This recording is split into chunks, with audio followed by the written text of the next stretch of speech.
በስመ አብ ወወልድ ወመንፈስ ቅዱስ አሐዱ አምላክ አሜን። የተወደዳችሁ የልዑል እግዚአብሔር ቤተሰቦች የእናታችን የቅድስት ድንግል ማርያም የአስራት የቃል ኪዳን የበረከት ልጆች የጻድቃን የሰማዕታት ወዳጆች በወደደንና ባፈቀረን በልዑል እግዚአብሔር ፍጹም ሰላም እላችኋለሁ። እንደምን ዋላችሁ? እንደምን ለይሳ ድረሳችሁ? አሜን። እንደ ኃጢአታችንና እንደ በደላችን ብዛት ሳይሆን እንደ ምሕረትና እንደ ቸርነቱ ተመልክቶ እስከ ሰዓት ያደረሰን የአባቶቻችን አምላክ ልዑል እግዚአብሔር ስሙ የተመሰገነ ይሁንልን። እርሱን ጠርተን እርሷን የማንተዋት ንጽሕተ ንጹሐን ቅድስተ ቅዱሳን ቅድስት እናታችን ድንግል ማርያም ዘላለማዊ ስሟ የተመሰገነ ይሁንልን። እንግዲህ እንደ እግዚአብሔር አምላካችን መልካምና በጎ ፍቃድ ዛሬ የምንማማረው የሰሙነ ሕማማት ሐሙስ፣ ጸሎተ ሐሙስ፣ ሕጽበተ እግር፣ የትእዛዝ ሐሙስ፣ የሚስጥር ሐሙስ በመባል ይጠራል። ይህንን ስያሜ ስለምን ተሰጠው? ጌታችን መድኃኒታችን ኢየሱስ ክርስቶስ በዚህ ዕለት ምን አደረገልን? ጸሐፍት ፈሪሳውያን በዚህ ዕለት ምን አደረጉ? የሚለውን እንደ እግዚአብሔር አምላካችን መልካምና በጎ ፍቃድ ዛሬ አጠር አድርገን እንማማራለን። እንግዲህ የሚያስተምረን እግዚአብሔር ነው፣ የሚመክረን እግዚአብሔር ነው፣ የሚገስጸን እግዚአብሔር ነው። እርሱ በመካከላችን ተገኝቶ የጎደለውን አሟልቶ የተጣመመውን አቃንቶ በአፈ መላእክት አርሞ ያስተምረን፣ ይመክረን፣ ይገስጸን ዘንድ የእርሱ መልካምና በጎ ፍቃዱ ይሁንልን። የእናታችን የንጽሕተ ንጹሐን የቅድስተ ቅዱሳን የቅድስት እናታችን የድንግል ማርያም ምልጃ ተራዳይነቷ በረከቷ ሁሉ በሁላችን ላይ ይደርብን። እንግዲህ ወደ ዛሬ ትምህርታችን ስንገባ ታዲያ የሰሙነ ሕማማት ሐሙስ፣ ጸሎተ ሐሙስ፣ ሕጽበተ እግር፣ የሚስጥር ቀን እየተባለ ይጠራልና ስለምን ይህ ስያሜ የተሰጠው? ጌታችን መድኃኒታችን ኢየሱስ ክርስቶስ በዚህ ዕለት ምን አደረገ? ጸሐፍት ፈሪሳውያን ምን አደረጉ? የሚለውን ስንመለከት በዛሬው ዕለት ጸሐፍት ፈሪሳውያን ምን አደረጉ ስንል በዕለተ ረቡዕ ጌታችን መድኃኒታችን ኢየሱስ ክርስቶስን እንዴት መያዝ እንደሚገባቸው ምክራቸውን አጠናቅቁ። መገደል እንዳለበትም ደግሞ ጌታችን ላይ ወሰኑ። በዛሬው ዕለት ደግሞ እነዚህ ጸሐፍት ፈሪሳውያን ምን አደረጉ ስንል የአስቆሮቱ ይሁዳ በመካከላቸው ተገኝቶ ጌታችንን አሳልፎ ሊሰጣቸው በዕለተ ረቡዕ ተስማምተው ነበርና በተስማሙበት ስምምነታቸው መሠረት በዛሬዋ ዕለት የአስቆሮቱ ይሁዳ አሳልፎ እስከሚሰጣቸው ድረስ ቀኑን ሙሉ ሲጠባበቁ ነበረ። ቀኑን ሙሉ ሲጠባበቁ ከዋሉ በኋላ ሐሙስ ማታ 3 ሰዓት ላይ ጌታችን መድኃኒታችን ኢየሱስ ክርስቶስ ለእነዚህ ለጸሐፍት ፈሪሳውያን በይሁዳ አማካኝነት ተላልፎ ተሰጠ። ጌታዬ መድኃኒቴ ኢየሱስ ክርስቶስ እኔን ለማዳን ሲል በዛሬዋ ዕለት ተላልፎ ተሰጠ። ጌታችን መድኃኒታችን ኢየሱስ ክርስቶስ ቀኑን ሙሉ ምን ሲያደርግ ነው ያለው የሚለውን ደግሞ አጠር አድርገን እንመለከታለን። ምክንያቱም ጌታችን በዛሬዋ ዕለት ብዙ ምስጢራትን አከናውኖልናል። እነዚህ ያከናወነልን ምስጢሮች ምንድናቸው? ጌታችን በዚህ ዕለት ምን አደረገ ስንል በዛሬዋ ዕለት በሰሙነ ሕማማት ሐሙስ ጌታችን መድኃኒታችን ኢየሱስ ክርስቶስ የፋሲካውን በዓል አክብሯል። የፋሲካውን በዓል አክብሯል ስንል የትኛውን በዓል የትኛው በዓል ነው የፋሲካ በዓል የሚባለው ስንል እስራኤላውያን ከግብፅ ባርነት ነፃ የወጡበትን ያንን ቀይ ባህር ያለፉበትን በዓለ ፋሲካ አድርገው በታላቅ ክብረ በዓል ያከብሩ ነበርና ጌታችን መድኃኒታችን ኢየሱስ ክርስቶስም ሐሙስ ዕለት በዓለ ፋሲካቸውን ያከብሩ ነበርና እርሱም ይህንን በዓለ ፋሲካ አክብሯል ማለት ነው። ይህንንም ደግሞ የማርቆስ ወንጌል ምዕራፍ 14 ቁጥር 12 ጀምሮ ተመዝግቦልን እናገኛለን። እንዲህ ብሎ ይጀምራል ቃሉ። ፋሲካን በሚያርዱበት በቂጣ በዓል መጀመሪያ ቀን ደቀ መዛሙርቱ ፋሲካን ትበላ ዘንድ ወዴት ሄደን እናሰናዳል? የት ነው የምታከብረው? በማን ቤት? ይህንን መርሃ ግብር እናዘጋጅ፣ ይህንን በዓል እናክብር ብለው ደቀ መዛሙርቱ ጌታችንን ጠይቀውት ነበረ። ጌታችንም ታዲያ ከደቀ መዛሙርቱ 2ቱን ላከ። እንዲህም አላቸው፣ ወደ ከተማ ሂዱ፣ ማድጋ ውሃ የተሸከመ ሰው ታገኛላችሁ፣ ያንን ሰው ተከተሉት፣ እርሱ የሚገባበትንም የቤቱን ጌታ መምህሩ ከደቀ መዛሙርቴ ጋር ፋሲካን የሚበላበት የእንግዳ ቤት ወዴት ነው ይላል በሉት አላቸው። እነርሱም ታዲያ ጌታችን እንዳዘዛቸው እንደላካቸው ሄዱ። ያላቸውንም ሁሉ ማድጋ ውሃ የተሸከመውን ሰው አገኙት። እርሱ የሚገባበትንም የቤቱን ጌታ በሉ ያላቸውን ነገር ሄደው አሉት። እርሱም የተሰናዳና የተነጠፈ ታላቅ አዳራሽ ያሳያቸዋል ብሏቸው ነበርና ያንን አዳራሽ ለደቀ መዛሙርቱ አሳያቸው። ደቀ መዛሙርቱም ወደ ጌታችን መጡ።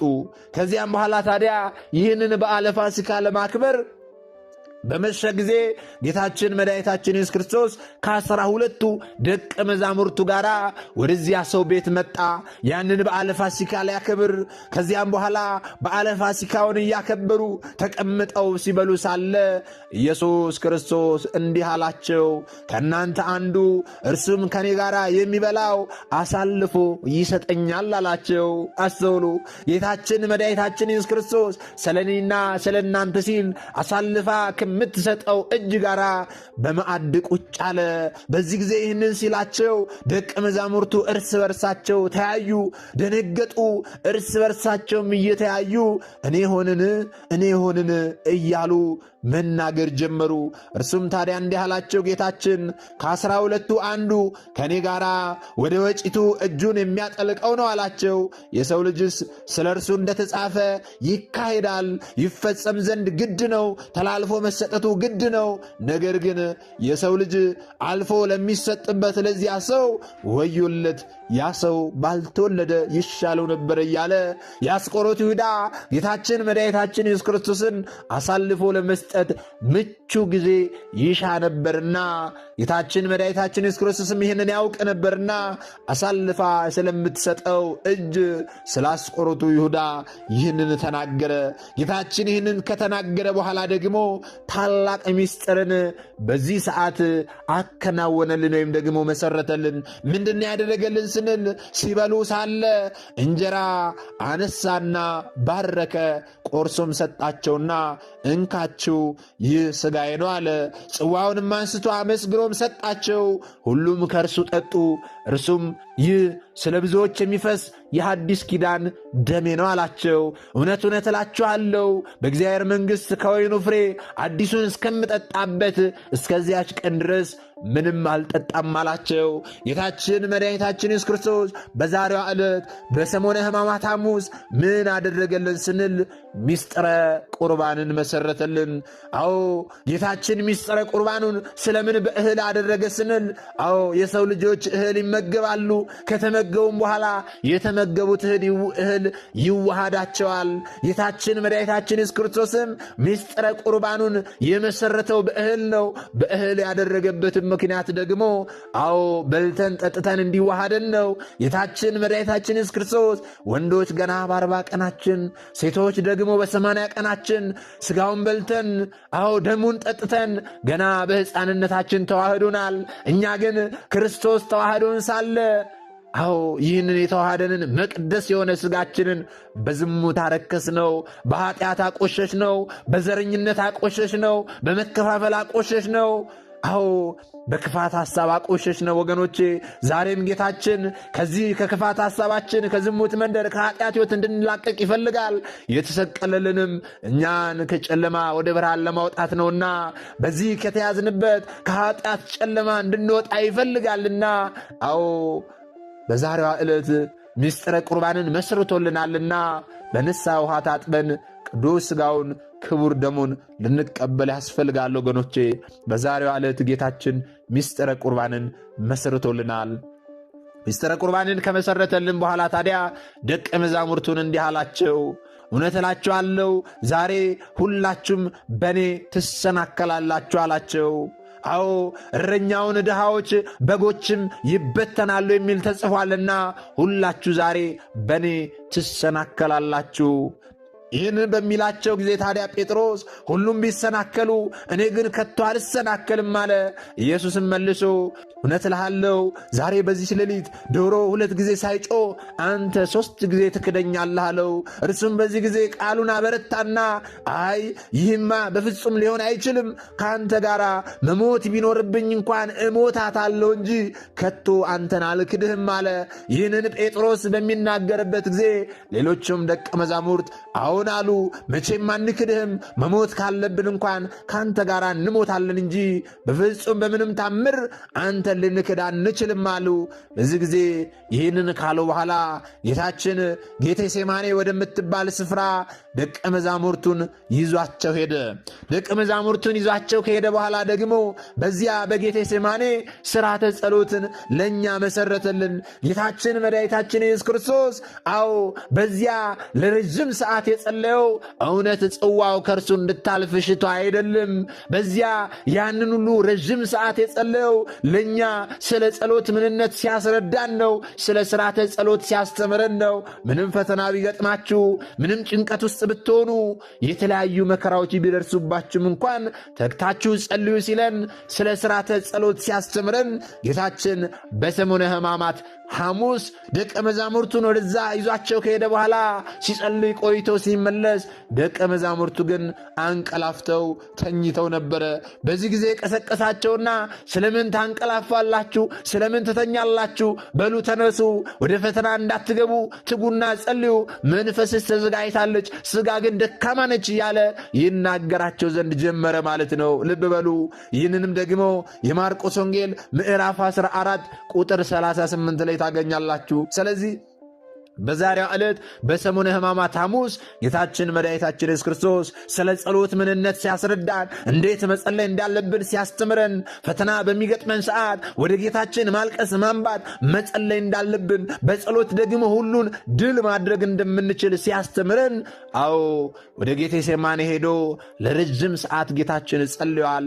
በመጸለዩም ደግሞ ሥርዓተ ጸሎትን እኛን አስተምሮናል ማለት ነው። አስተውል እግዚአብሔር ቤተሰቦች። በዚህ በዛሬቱ ዕለት ደግሞ በሰሙነ ሕማማት ሐሙስ ጌታችን ይህንን ብቻ አይደለም ያደረገው። ምን አደረገ ስንል ደግሞ አዎ ሰማይና ምድርን የፈጠረ አምላክ ሆኖ ሳለ፣ ፍጥረታትን ሁሉ የፈጠረ አምላክ ሆኖ ሳለ ዝቅ ብሎ የደቀ መዛሙርቱን እግር አጥቧል። ይህንንም ደግሞ የዮሐንስ ወንጌል ምዕራፍ 13 ቁጥር 4 ጀምሮ ስንመለከት እናገኛለን። በዚህ በዮሐንስ ወንጌል ምዕራፍ 13 ቁጥር 4 ላይ ስትመለከቱ ከእራት ተነሳ፣ ልብሱንም አኖረ፣ ማበሻም ጨርቅ ወስዶ ታጠቀ ይላል። ጌታችን መድኃኒታችን ኢየሱስ ክርስቶስ አዎ በዛሬቱ ዕለት ወገቡን ታጥቆ ማበሻ ጨርቅም ወስዶ የደቀ መዛሙርቱን እግር ለማጠብ ጎንበስ አለ። ትሕትናን ያስተምረን ዘንድ ዝቅ ብሎ የደቀ መዛሙርቱን እግር ያጥብ ዘንድ ጎንበስ አለ። ወገኖቼ በዚህ ጊዜ ታዲያ ወደ ጴጥሮስ ጠጋ ብሎ ጎንበስ ብሎ የጴጥሮስን እግር ለማጠብ ሲል ጴጥሮስ አይሆንም አለ። ጌታ ሆይ አንተ የኔን እግር ልታጥበኝ ዘንድ ይገባልን? እኔ አንተን እግር ማጠብ ሲገባኝ አንተ እንዴት የኔን እግር ታጥበኛለህ? ይህማ ሊሆን አይችልም አለ። ኢየሱስም ታዲያ መልሶ እንዲህ አለው፣ እኔ የማደርገውን አንተ አሁን አታውቅም፣ በኋላ ግን ታስታውሰዋለህ አለው። በዚህ ጊዜ ጴጥሮስ አይሆንም አለ። በምንም ታምር አንተ እግሬን አታጥበኝም፣ እኔ አንተን ማጠብ ይገባኛል እንጂ አንተ የኔን እግር ለዘላለም አታጥብም አለው። በዚህ ጊዜ ኢየሱስ ክርስቶስ እንዲህ አለው፣ እኔ ካላጠብኩህማ አንተ ከኔ ጋር ዕድል ፈንታ ጽዋ ተርታ የለህም አለው። ደቀ መዛሙርቱንም እንዲህ አላቸው፣ እኔ እናንተን ካላጠብኩኝ እናንተ ከኔ ጋር ዕድል የላችሁም አላቸው። በዚህ ጊዜ ይህንን ሲሰማ ታዲያ ስምዖን ጴጥሮስም እንዲህ አለ፣ አዎ ጌታ ሆይ እጄንና ራሴን እግሬን ብቻ አይደለም እጄንና ራሴን መላ ሰውነቴን እጠበኝ። ካንተ ጋር ዕድል ፈንታ ጽዋ ተርታ እንዲኖረኝ ከሆነማ የምታጥበኝ ለምን እግሬን ብቻ መላ ሰውነቴን አካሌን ሁሉ እጠበኝ አለው።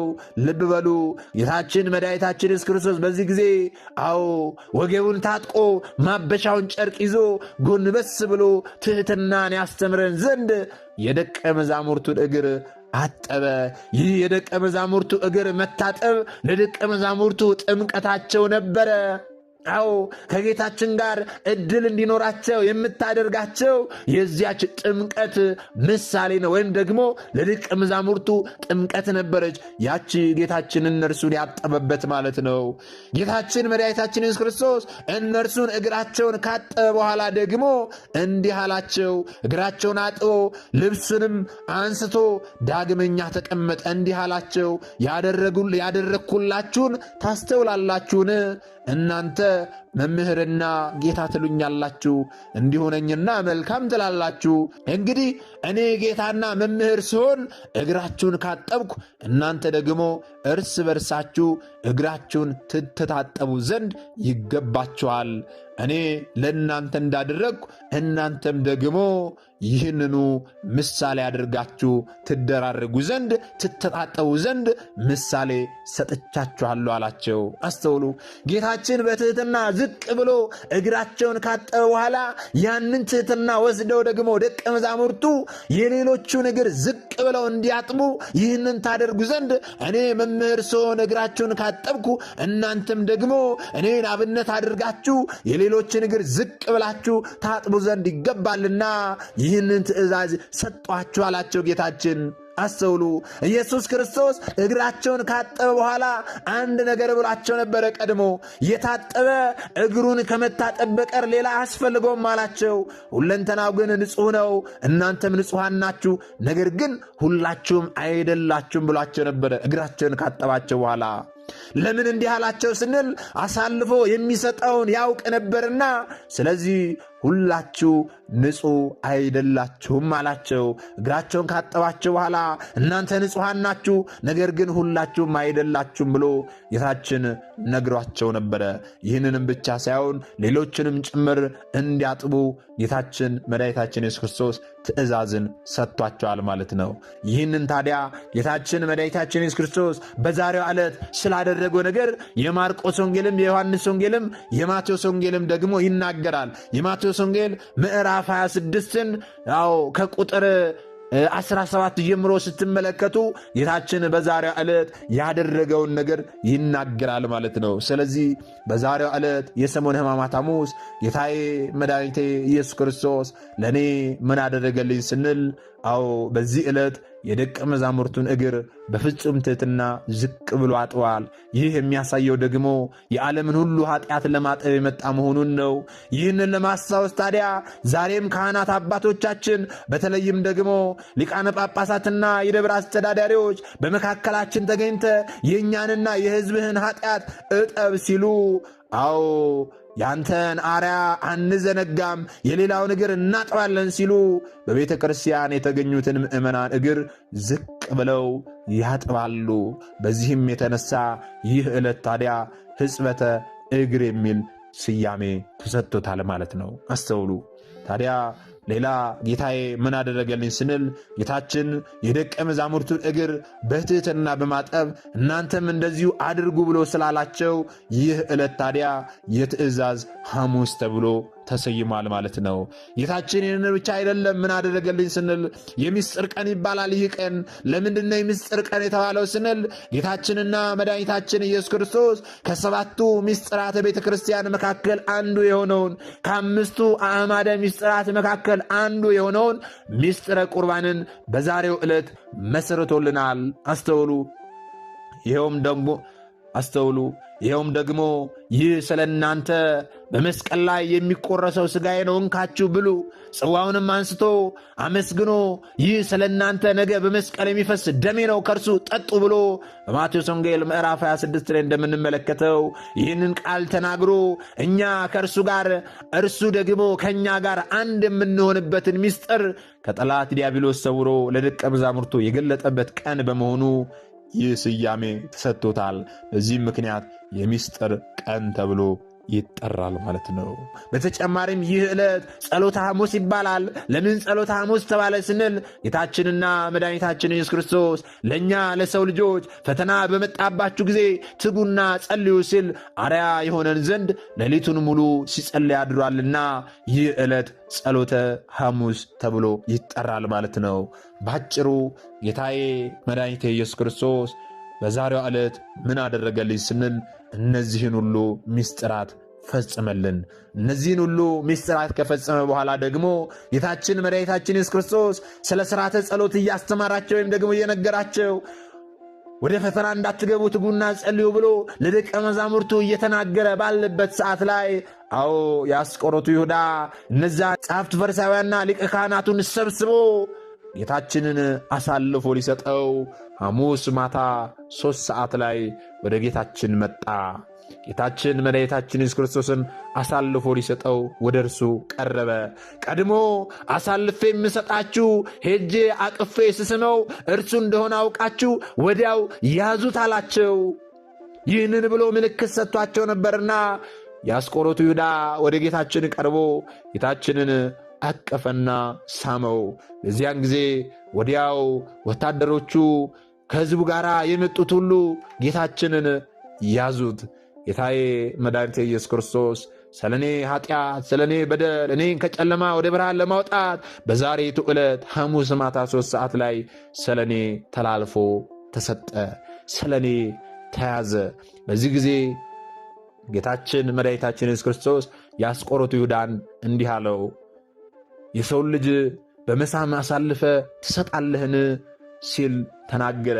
በዚህ ጊዜ በዓለ ፋሲካን ያከበሩበት ቢላ በእጃቸው ነበርና ከደቀ መዛሙርቱ ጋር ደቀ መዛሙርቱ አንዱ በእጁ በያዘው ቢላ ያንዱን ወታደር ጆሮ ቆረጠው።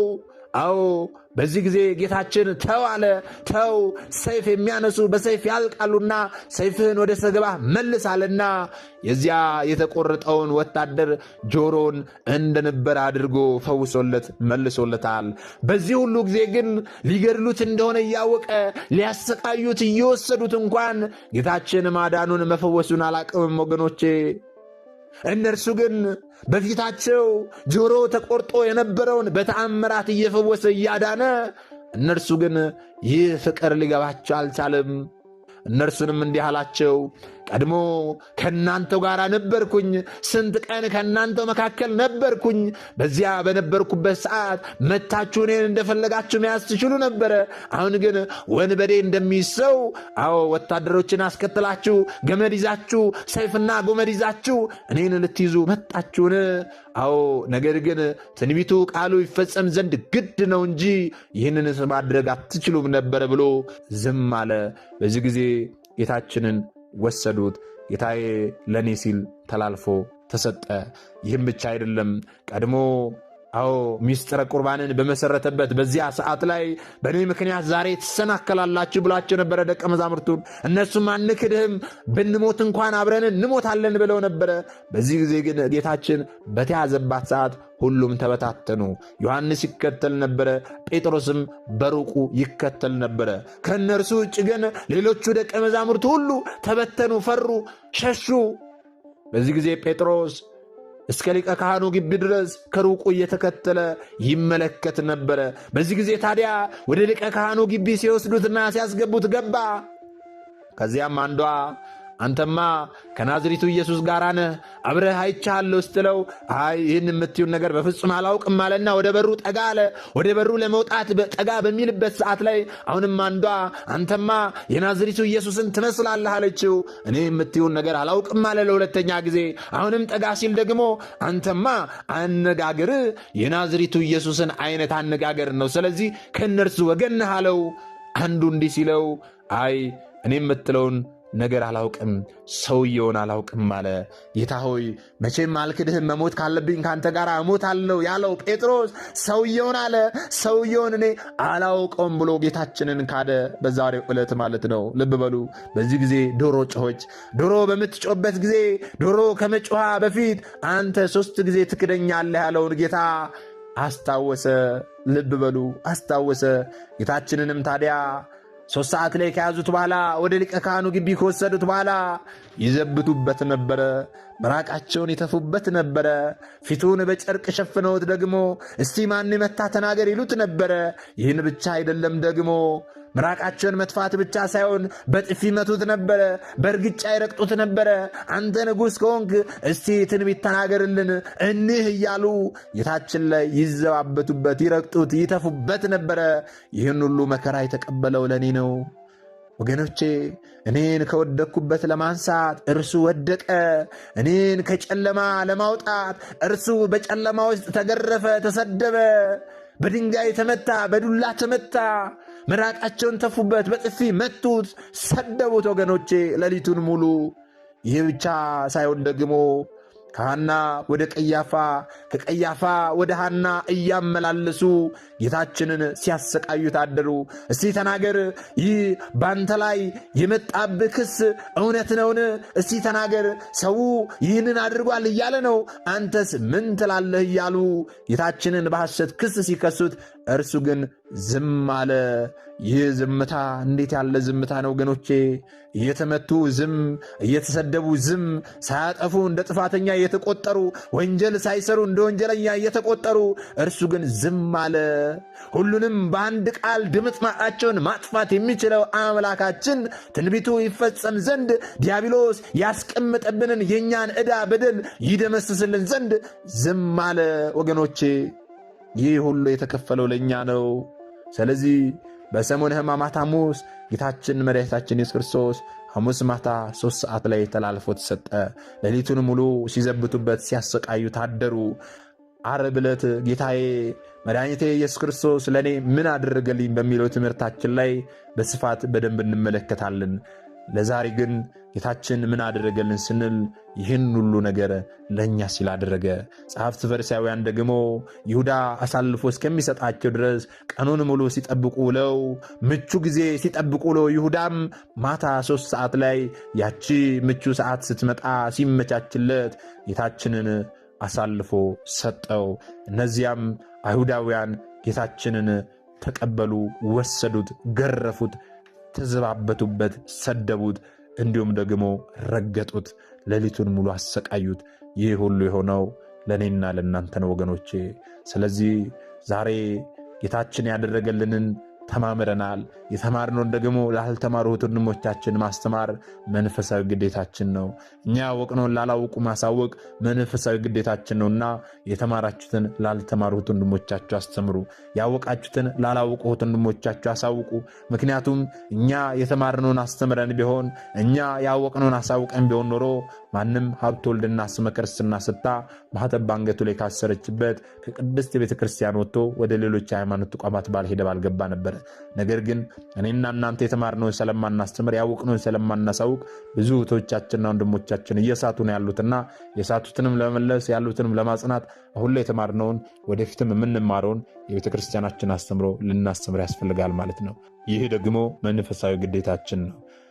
ምናልባት ደግሞ ዛሬ ገና ወደዚህ መንፈሳዊ ቻናል የመጣችሁ ሰዎች ካላችሁ ከዚህ በፊት የተማማርነውም ከዚህ በኋላ የምንማማረውም መንፈሳዊ አስተምሮች ወደ እናንተ እንዲደርሱ ከፈለጋችሁ ሰብስክራይብ አድርጋችሁ የደወል ምልክቱን መጫን ይኖርባችኋል። ምክንያቱም ይህ ቴክኖሎጂ ያመጣው ስርዓት ነው፣ እኔ ያልኩት አይደለም። ይህንን ካደረጋችሁ ዕለት ዕለት ከዚህ የሚለቀቁ አስተምሮች ወደ እናንተ ይደርሳሉ። ይህንን ካላደረጋችሁ ደግሞ ዛሬ እንደ አጋጣሚ ይህንን አስተምሮ ሰምታችሁ ሊሆን ይችላል፣ በቀጣይ ከዚህ የሚለቀቁ አስተምሮች ወደ እናንተ አይደርሱም ማለት ነው። ስለዚህ ወደ እናንተ እንዲደርሱ ከፈለጋችሁ ሰብስክራይብ አድርጋችሁ የደወል ምልክቱን መጫን ይኖርባችኋል ማለት ነው። እግዚአብሔር አምላካችን እስካሁኑ ሰዓት ጠብቆ ያስተማረን የመከረን የገሰጸን የአባቶቻችን አምላክ ልዑል እግዚአብሔር ስሙ የተመሰገነ ይሁንልን። የሰማነውን በዝነ ልቦናችን ያሳድርብን። ሰሚዎች ብቻ ሳንሆን በሰማነው ቃል 30፣ 60፣ 100 ያማረ ፍሬ አፍርተን ዛሬ ስሙ ቀዳሾች ነገ ደግሞ የመንግስቱ ወራሾች ያደርገን ዘንድ የእርሱ መልካምና በጎ ፈቃዱ ይሁንልን። ወስብሐት ለእግዚአብሔር ወለወላዲቱ ድንግል ወለመስቀሉ ክቡር። ይቆየን።